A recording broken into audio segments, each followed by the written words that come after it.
Today's case is another one out of the UK, and let me just say, it's another unbelievable story.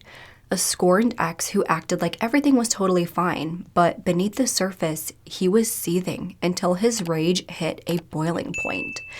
The amount of violence we see in this case is going to leave you speechless and honestly terrified. Now, real quick, before we get into the details of this case, I saw in my viewfinder, I have kind of a nasty bruise right here. I don't want anybody to be concerned, so I just wanted to address it really quick. I am an aerialist in the circus, and we do a lot of stunts and drops and things like that. And I also bruise like a banana, so I often have bruises on my arms and legs, so it's not a big deal. That's where this one came from. I have a couple others on my arms from stuff that we were doing recently, so I just wanted to put that out there.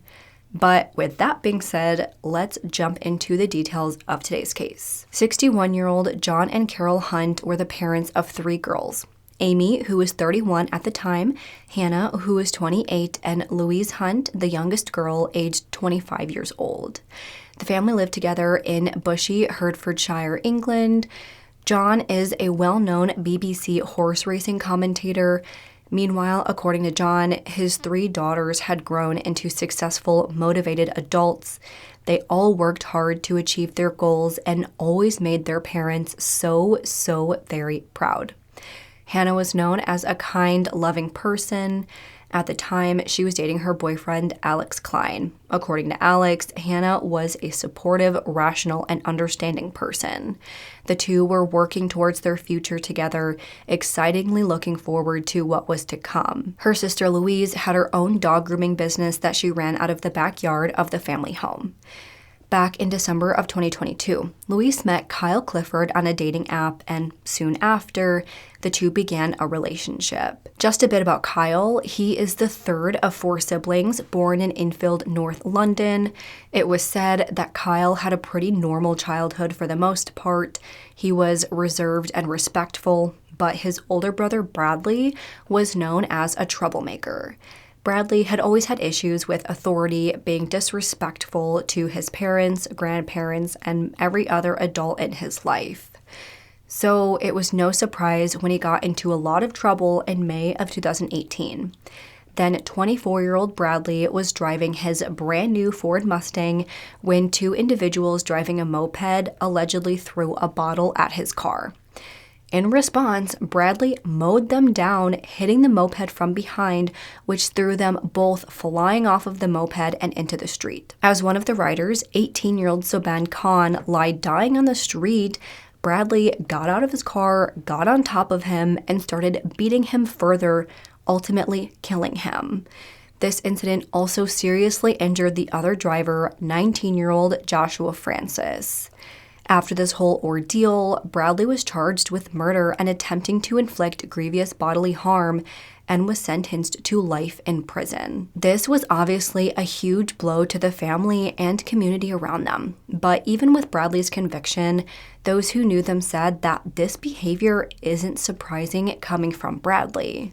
Kyle, on the other hand, had always been well-behaved and never caused any trouble. Surely, he would turn out much better than his older brother. As an adult, Kyle served as a trooper in the British Army for 3 years before dropping out in 2022. According to an associate who knew Kyle during his time in the Army, Kyle was a bit immature when he joined, always having a bit of a chip on his shoulder. Kyle struggled to grasp basic military concepts, but did just enough to pass by training. After leaving the Army, Kyle worked at a fire and security installation firm. After starting his relationship with Louise, they quickly fell in love and started looking forward to their future together. Louise found so many things to love about Kyle, and she knew about his older brother being in jail, but she didn't think that it was a reflection on Kyle. Siblings can be very different, and Bradley's violence doesn't mean that Kyle had the same issues. She introduced Kyle to her parents in May of 2023, and from there, he became a part of the family. He went out to dinner with them and joined them for their special Sunday lunches. He spent that Christmas at their home, staying for 4 or 5 days to spend time with the family. He even went on vacations with them. always welcome along for any of their family adventures. But as time went on and their relationship progressed, Carol, Louise's mother, started to feel like maybe Kyle wasn't the right fit for her daughter. He seemed a bit immature for her. He seemed like maybe he wasn't totally ready for a serious relationship. That's just sort of the vibe she got from him. But despite this feeling, she knew that Louise was a responsible young woman and she would work things out with Kyle. She would ultimately do what was best for herself, even if she had to learn some hard lessons in the meantime. And it seems that her mother's intuition was spot on. Louise would later confide in friends and family that the longer they dated, the more controlling and jealous Kyle became. It started off as him not wanting her to wear makeup. He then wanted to control what she wore, and he would get upset if she wore anything that he considered to be remotely revealing. He got mad if she ever went out without him and would call her repeatedly asking her, "When are you going to be home?" If she even socialized with other men, even if they were like the boyfriends of her girlfriends, he would absolutely lose his temper. Although there were never any reports of physical violence in their relationship, he was known to ridicule her and try to manipulate her. After a year and a half of dealing with these toxic behaviors, Louise finally decided that she had had enough. By June 23rd, 2024, Louise told Kyle that they needed to have a serious talk. At that time, she told him that they needed to break up. Their relationship was just not going to work, and even though she still had feelings for him, she knew that they needed to go their separate ways. Kyle was upset by this and told her that he just wasn't ready to accept it outright and asked if they could have a proper discussion at his house in person. So the following day, Hannah drove Louise to Kyle's house in hopes that they could clear the air and they could end things once and for all. At that point, Hannah did not like Kyle. She thought that he was arrogant, aggressive, disrespectful, and had a nasty temper. She was ready for them to just be over. But after this conversation at Kyle's house, Louise seemed confused. Hannah texted her own boyfriend saying he must have turned on the waterworks because now he has made her confused. But finally, by June 26th, Louise made herself very clear with Kyle. She knew that she needed to end the relationship once and for all. No more conversations, no more back and forth. That day, she texted Kyle, thanking him for the wonderful year they spent together. She told him how much she once loved him. She never wanted any animosity between them. She wrote, quote, "Good morning. I hope you're doing okay this morning. I'm sorry, Kyle, but I feel I can't continue with what we have. I feel it's been broken, and I can't ignore how I've been feeling or been made to feel in our relationship over the course of the year. Thank you for the incredible time we've had this year. I hope you know how much I love you and still will for a long time period. I never want there to be anything nasty between us ever. Take care of yourself always, please." Kyle responded by thanking Louise for providing clarity so they can both start healing from the breakup. He said, "Thank you for the clarity, Louise, so we can both start our healing process. I love you so much, and I will for a very long time. I will always be here for you if you ever need me. Please don't hesitate. I wish you all the best, and take care of yourself too." At that point, it seemed like Kyle was finally ready to accept his reality. He was no longer in a relationship with Louise, but it was okay. They would both be okay. Breakups are never easy, but when two people can be this respectful towards one another and both leave the relationship still wishing the best for the other person, it can make it easier to heal. That is what Louise was expecting. She was thankful that Kyle was so understanding and she was just ready to move on with her life. She thought that Kyle would do the same, but little did she know he was hiding his true emotions and his true intentions. By around 2:32 p.m. on July 9th, 2024, Kyle is seen knocking on the front door of the home where Louise lived with her family. Carol is the one who answered, who then spoke with Kyle for a few minutes. According to reports, it appeared like they had a pleasant, calm conversation for a few minutes before he entered the home. But Hours later, by around 6:30 or 7 p.m., neighbors called 999 to report that they heard someone screaming in the area. They told the operator that they first thought it was just children screaming outside, but they soon realized that it sounded like a woman screaming. Then, after this call came in, Hannah, Louise's sister, called 999 from inside their home, reporting that she had just been attacked by Kyle Clifford before giving them her address, asking that they arrive as soon as they can. Officers arrived by 7:10 p.m. When they walked up to the home, the door was still open, and when they made their way inside, it was a scene of total chaos.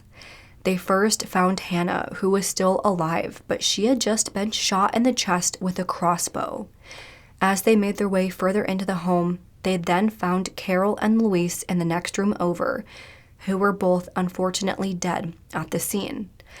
It was found that Carol had suffered from significant brutal injuries, including stab wounds to her knees, hands, back, and torso. Then they found that Louise's arms had been tied up behind her back and her ankles were tied together, both with silver duct tape. She too had been shot with a crossbow, which was still sticking out of her chest. At that time, John Hunt had been out of the home. He was working at the racetrack that day. Then the oldest daughter, Amy, she too was out of the home. At that time, Hannah had already identified Kyle as their attacker, but he was nowhere to be found. Due to this, officers immediately began their investigation into what happened, which included a full-out manhunt to find and apprehend Kyle. They shut down the entire neighborhood, going from house to house, questioning neighbors and asking if they had any doorbell footage to help aid in creating a timeline. They also collected the cell phones and any electronics from within the home to see if any of that digital data could point them in any direction. They told people to stay inside because they had no idea what Kyle planned next. He was clearly on some sort of rampage, and who knows the extent of terror he planned on inflicting. Our overarching objective today is to protect public safety and to locate Kyle Clifford, who is wanted in connection with the murder of the three women in what we believe is a targeted incident. We have extensive police resources deployed to various locations in North London and also the Bushy area of Hertfordshire. The manhunt also involves armed police officers and specialist search teams responding at pace in the wake of what has been an horrific incident, involving what is currently believed to be a crossbow, but other weapons may also have been used. If members of the public see Kyle Clifford, they urge not to approach him at any point and to dial 999 immediately. Kyle, if you're seeing or hearing this, please make contact with the police via 999. For the following days, investigators compiled a timeline based on digital forensics, CCTV footage, and witness accounts. I'm going to go through the whole timeline of events that led up to the murders based on this evidence. As we know, by June 26, 2024, Louise ended her relationship with Kyle. And right away, based on what investigators found in Louise's phone, we get a better glimpse as to why. After ending the relationship, Louise wrote a note to herself to look at if she was ever feeling down or tempted to reach back out to Kyle, which, as a side note, I think is so smart to do. I feel like when you initially break up with someone, you really only see their bad qualities, all the things that led you to ending your relationship with them.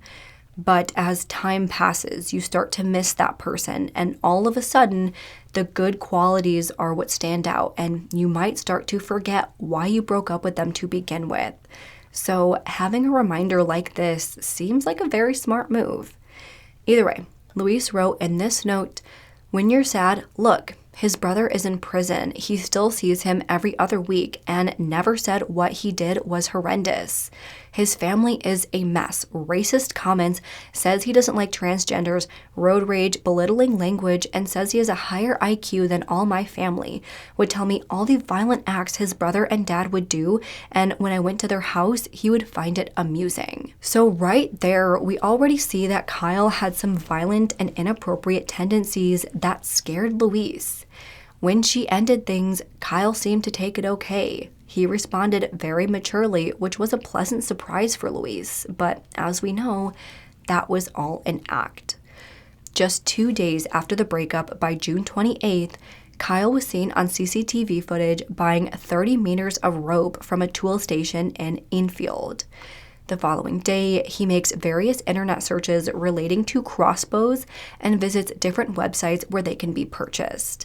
At the same time, he's visiting pornography websites. By July 3rd, he spends about 300 British pounds buying a Horrifying Comet MXT 405 crossbow. He then buys 6 bolts as well as the cocking device, which were all sent to his home. By the following day, he's seen on CCTV footage buying 2 cans of gas from a Halfords. After that, he stops at a B&Q where he grabs some duct tape. He then did more Google searches on how to shoot the crossbow before going and practicing by shooting into a tree. On July 5th, he makes more internet searches regarding different knives. Officers did later find packaging to a knife at his home, the same knife thought to be the murder weapon, but the actual knife used in the attack was actually never recovered. 4 days later, by July 9th, he started his morning by going to the garden center with family members, returning home in the early afternoon. By 1:07 p.m., he then leaves his house in Enfield, making his way to Bushy. By 1:37 p.m., he parks his car down the street from the Hunt's home. He gets out of his car and then walks down the street before turning around and heading back to his car. It's thought that he was scoping out the cars that were parked on that same street. Once back in his car at 1:48 p.m., he makes a Google search for horse racing today. Of course, it's thought that he made this search to see if John was home and found out that he wasn't. He then moved his car closer to the home, then parks. By 2:30 p.m., he got out of the car, grabs a backpack from his trunk, and walks towards the home. It's thought that the knife was contained in that backpack. He was also carrying another bag which contained some of Louise's clothing. By 2:32 p.m., he knocks on the front door of the home. Carol answers, and Kyle shows her the bag full of Louise's clothes. He told her that he was just there to return some of Louise's items, saying that he also prepared a thank you card for them to say goodbye. Now, Carol knew that he and Louise had broken up. She knew that he had a little bit of a temper. She knew that he was immature, but she had always been such a kind-natured, understanding woman. She was kind to him, giving him a chance to talk and have a constructive conversation. After talking for a few minutes, he asked if he could come inside and grab a plastic bag to put some of the stuff in. After that, she did let him in. Little did she know, Kyle had other plans. Immediately upon entering the home, he took out his knife and started stabbing Carol to death. It was later reported that Carol had been stabbed a total of 8 times. A neighbor later reported hearing a faint scream at that time, but they most likely thought that it was just a child playing because the scream was only momentary. By 3:07 p.m., after stabbing Carol, he went back outside to his car and grabbed his crossbow, which had been concealed with a blanket. He then returned inside. As all of that was happening, Louise was out in the backyard in her grooming pod. She had no idea that Kyle was in the home or that he had just stabbed her mother to death. Kyle waited in the home for her to finish working. Louise's clients stopped by to pick up their dog after the groom was finished, and none of them had any idea of what just happened inside the home. Louise then entered the home by 4:12 p.m. and was immediately met with Kyle. He grabbed her, restrained her, gagged her, then taped her arms behind her back and her ankles together. As that was happening, the neighbor heard another very faint scream. For the 2.5 hours that followed, Kyle tortured and raped Louise. He kept her alive, making sure that she would suffer as much as possible. At that time, she likely already knew that he had murdered her mother. So this man that just murdered her mother was now raping her, and who knows what he was saying to her in those hours. I can't even imagine the level of terror she felt during that time. Also, during those 2.5 hours, Kyle went on Luis's phone, checking her social media and text messages, trying to see who she was in contact with and what she was looking at on Instagram. At 5:52 p.m., Kyle then used Luis's phone to text her father, John. He writes, "What time are you home?" Thinking he was texting his daughter, John replied, "Late, I'm afraid. Everything okay, sweetness?" To which he replied, "Just want to check. The races on Saturday start a little later than usual. I think it's 4:30 to 7:30 p.m. Then there's a famous DJ after racing. That sounding okay?" After these texts are sent, her phone is then used to make internet searches, asking if unplugging a smoke detector would prevent it from sounding the alarm. He then searched if alcohol was flammable. But then, by around 6:50 p.m., Kyle heard as Luis's older sister, Hannah, returned home from work, parking her car in front of the home. Right as she did so, Kyle shot Luis in the chest with the crossbow, killing her. 2 minutes later, Hannah entered the home and made her way upstairs. At that time, she must have seen what happened to her mother and sister because she texted her boyfriend saying, "Call the police immediately to mine now. Kyle here." Continuing, "Police now. He's tying us up." Immediately after she sent those texts, Kyle found Hannah and shot her with the crossbow. After making this last shot, he grabbed the blanket and concealed the crossbow. He grabbed his backpack, then calmly left the house. As he headed towards the car, he casually said hello to the neighbors, then leaves. By 6:58 p.m., Hannah managed to grab Carol's phone to call 999, where she tells the operator that Kyle Clifford has attacked them with a crossbow. Emergency services show up shortly after and found Luis and Carol dead while Hannah was still alive, but barely. Unfortunately, though, despite the best efforts of first responders and hospital staff, Hannah did not survive her injuries. She, too, was murdered by Kyle. After first responders arrived at some point that night, John and Amy Hunt were notified of the tragedy. Of course, this was absolutely devastating for them to find out, and all they wanted at that point was justice for Carol, Luis, and Hannah. They had lost 3/5 of their family in one single day, something that no father, daughter, or sister should ever have to face. Then, to add to that, it's actually thought that had Hannah not texted her boyfriend and managed to call the police, Kyle was planning on waiting in the home for John to return home. He knew their schedules, and he had spent enough time with the family to know that Carol would be home alone while Luis worked out back. He knew that Hannah would be returning home at some point as he spent hours in their home. He knew that John would be returning later that evening. It seemed that Kyle had every intention of taking out every single one of them and then possibly even burning their house down.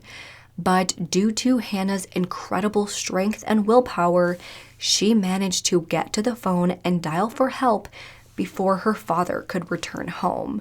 It seems like she essentially saved her father's life. But like I said, by the time first responders arrived, Kyle was long gone. Initial efforts to find him were focused on Kyle's family home in Enfield and the surrounding areas. They talked to his family members and searched his home looking for any possible clues as to where he may have gone. Thankfully, though, their searches came to an end not too long after they started. By around 5 p.m. on July 10th, less than 24 hours after he is known to fled the Hunt home, Kyle Clifford was found in a cemetery in the Lavender Gardens area, less than 100 meters away from his home. Armed officers swarmed the area where they saw that Kyle had been injured. First responders and officers approached him, first aid kits in hand. But as they did so, Kyle grabbed his crossbow and shot himself for a second time, this time in the chest. This was done in an apparent attempt to take his own life. The shot caused him to collapse, and immediate efforts were taken to save him. The search for the triple murder suspect Kyle Clifford is over.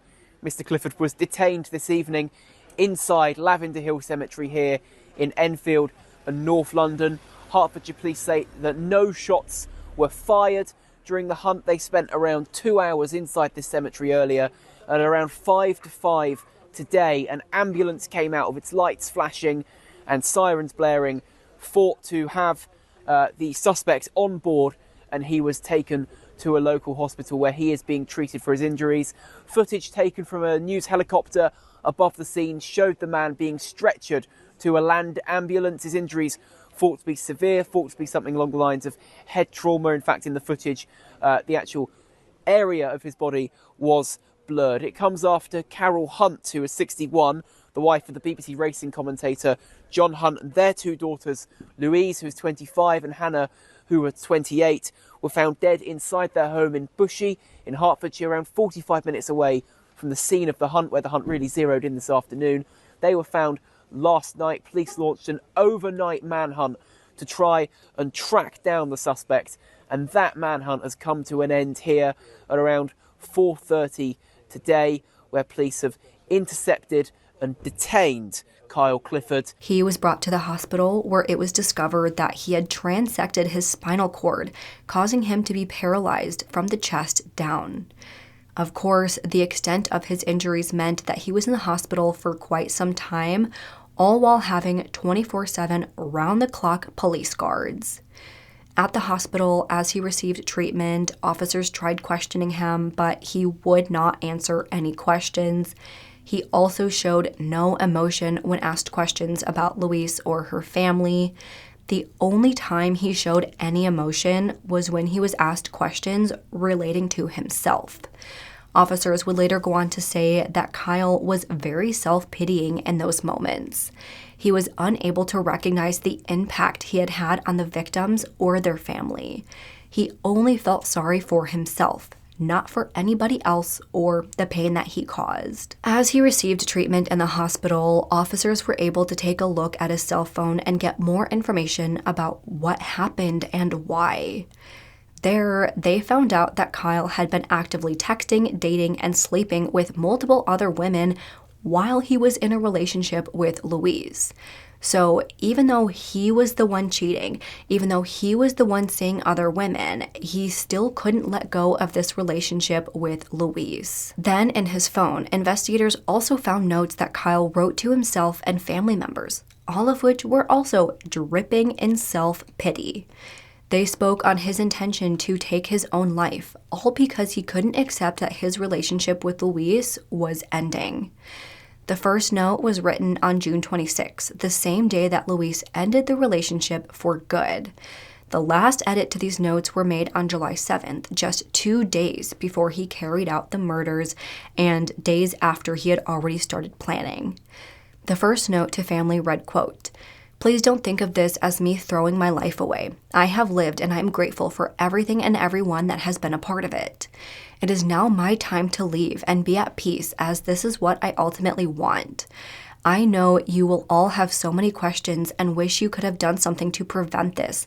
However, none of you have failed, and there is simply nothing any of you could have done. This is my decision to just be at peace. You all have to take care of each other and speak to each other, because that will be the best thing for you all. I love you all so much." Then, in a note to himself, he wrote, "To myself, I am so sorry that I didn't give myself a chance to move on past this and see the light at the end of the tunnel. I know you want to find peace, and it's a battle in your head right now. What's different this time? I don't want to live my life without her. I don't want to experience new things. Nothing I can think of can make me happy. I know I could have gone to therapy, found faith, and become a new, better person, but I simply didn't want to. I am so sorry I didn't wait to move on and find my future wife, have the children I always wanted.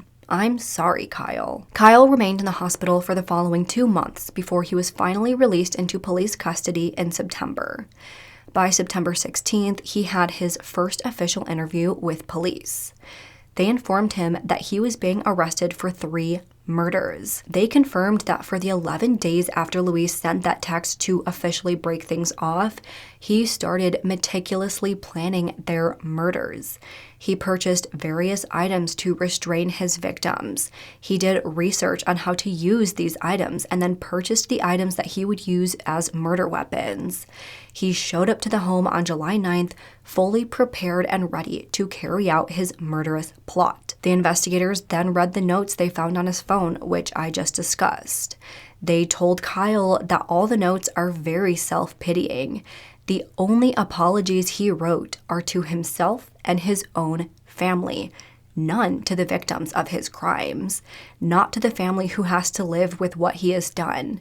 The only person he has ever felt sorry for throughout this whole ordeal was himself. As investigators spoke, Kyle spoke in a very low tone, hanging his head, barely answering their questions. The whole interview seemed more so a way for investigators to make Kyle face the reality of what he did. They weren't asking him why or how he did this. They already knew. They just wanted him to see what he did and admit to it. Do you accept, Kyle, that based on the evidence, that this is a premeditated murder of 3 people? No comment. Do you accept that you have meticulously planned this murder from the moment that you split up Louise? No comment. From the moment that she sent you that text message at the end of June, you began to plan her murder? Yes? No comment. It's evident quite clearly from your purchase of the crossbow, from your purchase of the additional bolts, from the purchase of the gun and the knife, in the 2 weeks leading up to the murders. Do you agree? No comment. Do you agree that it shows that you only had one thing in mind, and that planning began when you purchased these items? You purchased rope and you purchased duct tape in order to restrain Louise and Hannah and Carol, didn't you? No comment.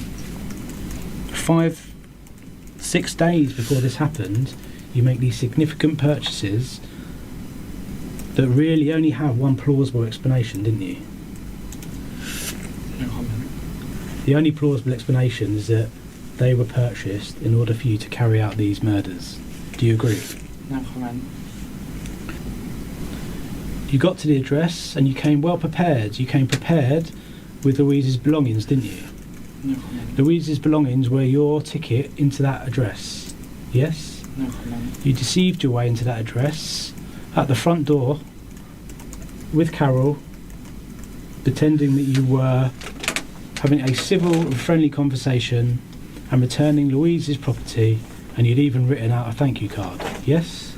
No comment. Next thing I'd like to speak to you about, Kyle, is some more information, some more evidence that we've obtained from the download of your mobile phone.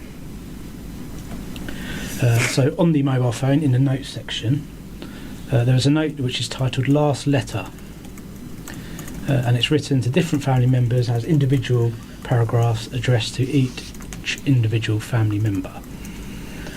This item was created on the 26th of June, and the last modification was on the 7th of July.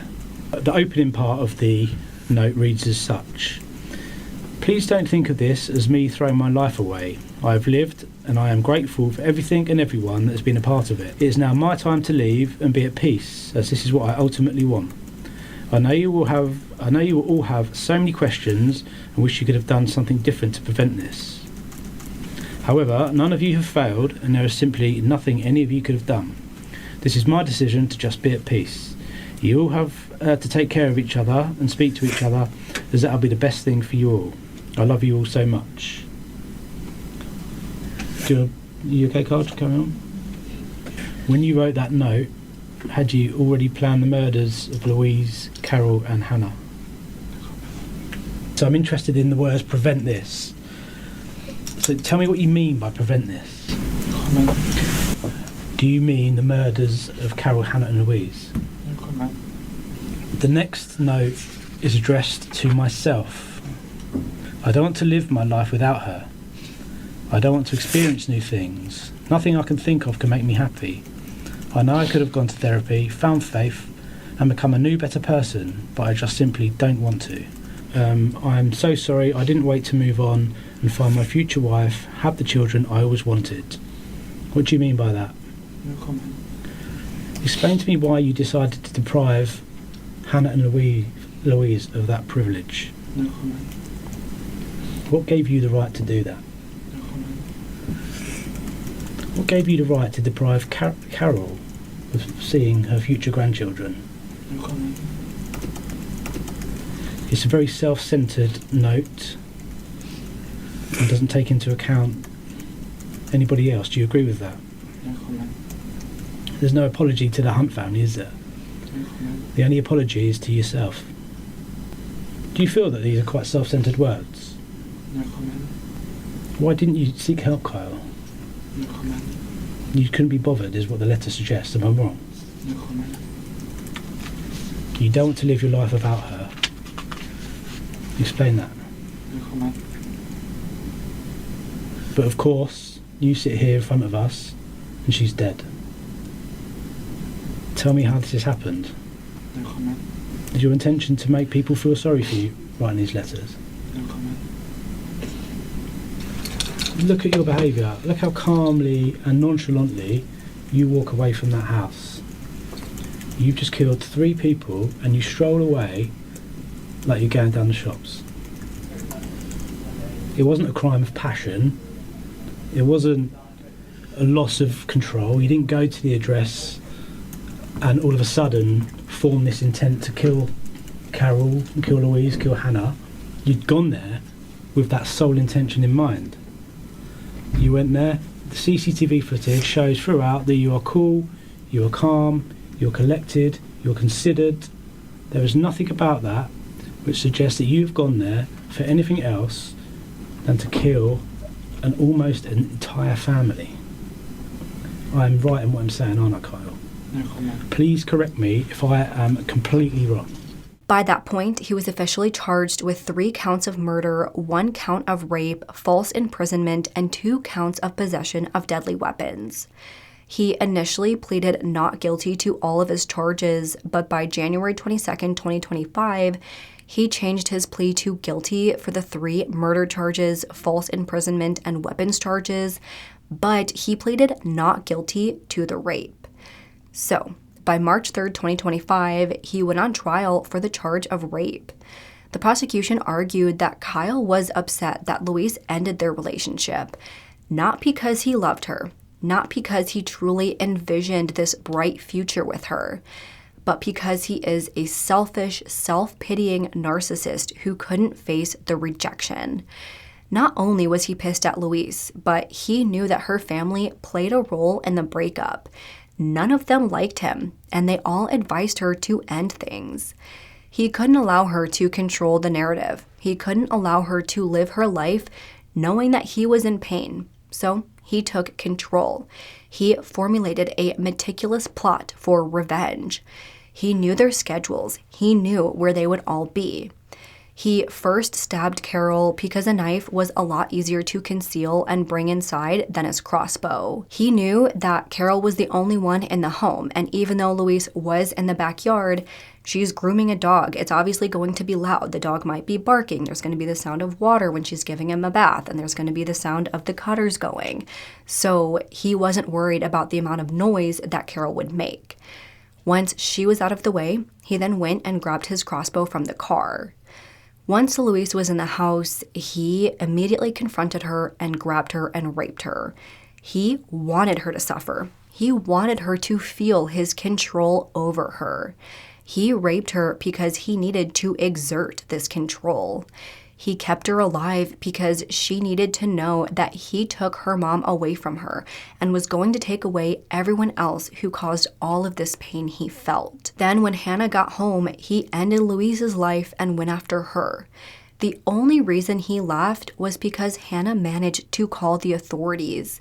He most likely intended on killing everyone he possibly could, and again, based on his purchases and Google searches, it appeared that he was going to also try and burn the house down. He was calm and collected after the murders, only trying to take his own life once law enforcement were closing in on him. Yet another attempt at getting pity. Thankfully, he lived to face the consequences of his actions. Not only that, but he will live with the physical consequences of what he did to himself. He will live the rest of his life in a wheelchair, being reminded every single day of what he did. The prosecution brought forward everything that we've talked about, focusing on the aspect of control throughout this case.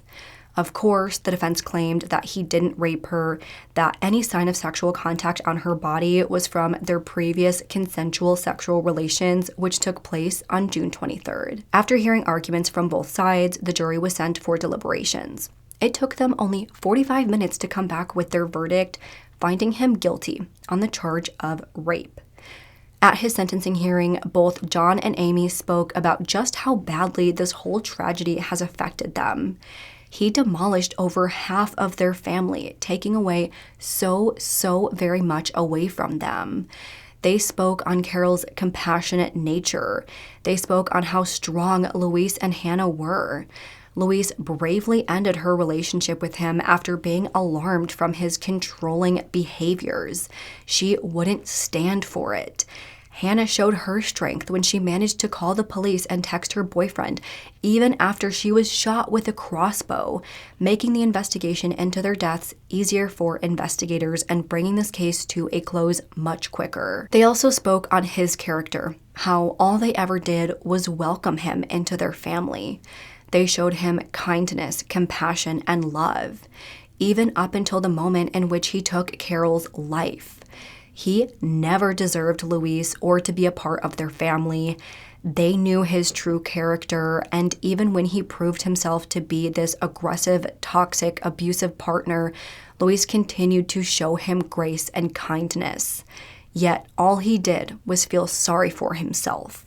He clearly hates women. He hates any time a woman stands up for herself or refuses to accept his demeaning, controlling behaviors. The judge also addressed Kyle, also talking about how kind and compassionate the family were to him. The evidence made it clear that Kyle was a jealous man soaked in self-pity. He viewed women as so much lower than himself, never once taking accountability for his actions or how his actions have affected others. All throughout the entirety of this case, he has only shown sympathy for one person, Kyle. Due to all of this, the judge handed Kyle 3 whole life orders with a concurrent 20-year sentence for the rape. This means that he will spend the rest of his life behind bars for the murders of Louise, Hannah, and Carol Hunt. The evidence I have heard shows you to be a jealous man, soaked in self-pity, a man who holds women in utter contempt. This is no occasion to subject the family and friends of your victims to any delay or suspense. I therefore make clear at once that for each of these 3 murders, the sentence will be one of life imprisonment with a whole life order. That means a sentence from which you will never be released. Your brutal and cowardly attack had been planned over about 11 days. You conducted extensive research into the movements of Louise's father, John, into her mother's Facebook page, into buying a crossbow, a knife and an air pistol, and even into the weather on the day of the attack. You bought rope, duct tape, petrol cans, the knife you used in the attack, and a crossbow. You wrote letters to your family dripping with self-pity. I have heard John Hunt, Amy Hunt and Alex Klein speak of their dreadful loss. They were difficult to listen to, given the devastation and heartbreak they recounted. They spoke of Carol, Louise, and Hannah as bringing joy, colour, and happiness into the lives of everyone they knew. They were funny, hard-working, and caring people. Each precious life, so full of potential, of future successes and celebrations, torn away by your appalling violence. Of course, John and his daughter Amy are left with the unimaginable, indescribable heartbreak and trauma of losing most of their family at the hands of a monster who continues to this day to show no remorse or sympathy for the suffering he has inflicted. They have to live every day knowing that their kindness and compassion were taken advantage of, and they have to live knowing that their wife, mother, daughter, and sister all suffered so much in their final moments. But at the very least, there is justice in this case. Kyle will never be able to hurt another woman. He will live every day with the constant reminder of what he did. I'm sure life in prison as a wheelchair user is incredibly difficult, added to the fact that he killed 3 innocent women. I'm just hopeful that the other inmates see him for what he is and act accordingly. I hope that John and Amy are able to move past this and live their lives to their fullest, despite having to carry the enormous weight of what they went through. And it seems that at least on the surface, John has picked himself back up. He is back to commentating on races and is allowing the racing community to support him through all of it. The support they received in general was incredible, and I know that the legacy Carol, Hannah, and Louise leave behind will leave a lasting impact on every member of their community. But with that being said, that is all of the information I have for today's video, and now I want to know what you all think. What do you think of how this was carried out? Do you think that Kyle truly intended on killing every member of that family? Or do you think he was just going with the flow and saying what happened? Do you think that Kyle truly tried to end his own life, or was it all for show, for sympathy? And what do you think of the motive? Let's discuss this and any other thoughts you have in the comments below. If you liked this video, please make sure to go ahead and leave this video a thumbs up and subscribe to my channel. I put out new true crime and mystery videos every single week. Don't forget to turn the notification bell on so you don't miss out on any of my future videos. Make sure to follow me on Twitter, Instagram, Facebook, Spotify, and TikTok. All will be linked down below. And if you have any case suggestions, please make sure to fill out the Google form, which is also listed down below. With that, I hope you guys have an amazing week. Stay safe, stay healthy, and I hope to see you next time. Bye.